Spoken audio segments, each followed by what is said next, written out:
తెలంగాణ రాష్ట్ర వ్యవహారాల ఇన్ఛార్జిను మార్చింది కాంగ్రెస్ హైకమాండ్. ప్రస్తుతం ఆ పదవిలో ఉన్న దీపాదాస్ మున్షిని మార్చి ఆమె స్థానంలో మీనాక్షి నటరాజన్ను నియమించింది.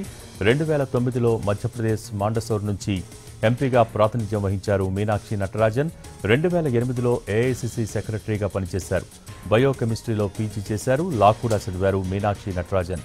2002, 2005లో మధ్యప్రదేశ్ యూత్ కాంగ్రెస్ ప్రెసిడెంట్గానూ పనిచేశారామె.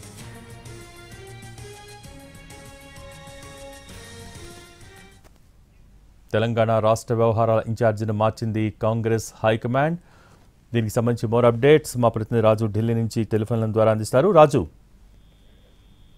భోగి దేశవ్యాప్తంగా కూడా కాంగ్రెస్ పార్టీని మరొకసారి పటిష్టంగా తయారు చేసుకోవాలనే ఆలోచన దిశగా ఏఐసీసీ అడుగులు వేస్తుంది. అందులో భాగంగా పలు రాష్ట్రాలకు ఇన్ఛార్జీలను మారుస్తూ కీలక నిర్ణయం తీసుకుందని చెప్పుకోవచ్చు. దీనికోసం పెద్ద ఎత్తున కసరత్తు జరుగుతుంది. ఎప్పుడైతే పార్లమెంట్ ఎన్నికల తర్వాత జరిగినటువంటి అసెంబ్లీ ఎన్నికల్లో కావచ్చు, ఆ తర్వాత జరుగుతున్నటువంటి రాష్ట్రాల్లో ఉన్నటువంటి కొన్ని పరిస్థితులు కావచ్చు, అన్ని కూడా కాంగ్రెస్ కు అనుకూలంగా లేవు. సో ఖచ్చితంగా పార్టీని గాడిన పెట్టాల్సినటువంటి అవసరం ఉందని చెప్పి ఏఐసీసీ భావించింది. అందులో భాగంగానే భారీ కసరత్తు తర్వాత ఈ రోజు కీలక నిర్ణయం తీసుకుంటూ ఉత్తర్వులు జారీ చేసింది. కొద్దిసేపటి క్రితమే జారీ చేసినటువంటి ఉత్తర్వులను పరిశీలిస్తే ముఖ్యంగా తెలంగాణకు సంబంధించి తెలంగాణలో ప్రస్తుతం దీపాదాస్ మున్షి ఇన్ఛార్జిగా వ్యవహరించారు. అయితే ఆమె స్థానంలో కొత్తగా మీనాక్షి నటరాజన్ ను ఇన్ఛార్జిగా నియమిస్తూ ఏ విధంగానైతే ఇప్పటికే ఉత్తర్వులు జారీ చేశారు. మొత్తం 9 రాష్ట్రాలకు కొత్త వాళ్ళను ఇన్ఛార్జీలుగా ప్రకటించారు. ముఖ్యంగా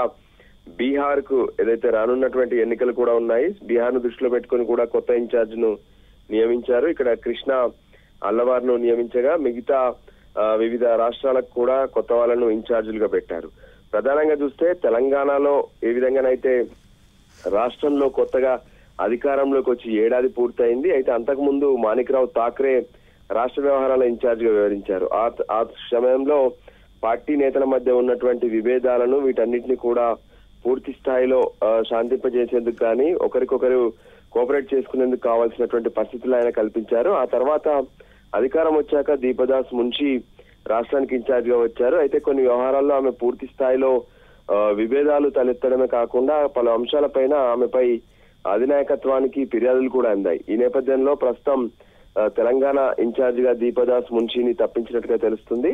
సో ప్రస్తుతం ఎవరినైతే కొత్తగా వేసినటువంటి మీనాక్షి నటరాజన్ చాలా గ్రౌండ్ లెవెల్ నుంచి వచ్చినటువంటి వ్యక్తే కాకుండా ఏఐసీసీలో కీలక నాయకురాలుగా తను వ్యవహరిస్తున్నారు. అంతేకాదు 5 ఏళ్ల పాటు అంటే ఎప్పుడైతే 2009 నుంచి 2014 వరకు తను మధ్యప్రదేశ్ నుంచి ఎంపీగా కూడా పనిచేశారు. అయితే రాహుల్ టీంలో ఒక కీలక నాయకురాలుగా కూడా ఆమె వ్యవహరిస్తున్నారు. అందుకోసమే ఇప్పుడు తెలంగాణకు మీనాక్షి నటరాజన్ ను నియమించినట్టుగా స్పష్టంగా అర్థమవుతుంది. సో ఇంతేకాదు మరిన్ని చేంజెస్ కూడా ఖచ్చితంగా దేశవ్యాప్తంగా ఉన్నటువంటి ఏఐసీసీలో ఉంటాయని చెప్తున్నారు. మరోపక్క పీసీసీకి సంబంధించినటువంటి నియామకం కూడా ఏదైతే కమిటీకి సంబంధించినటువంటి అంశం పైన కూడా త్వరలోనే ఒక క్లారిటీ వచ్చే అవకాశం కూడా స్పష్టంగా కనిపిస్తుంది. Bhogi, okay, thank you.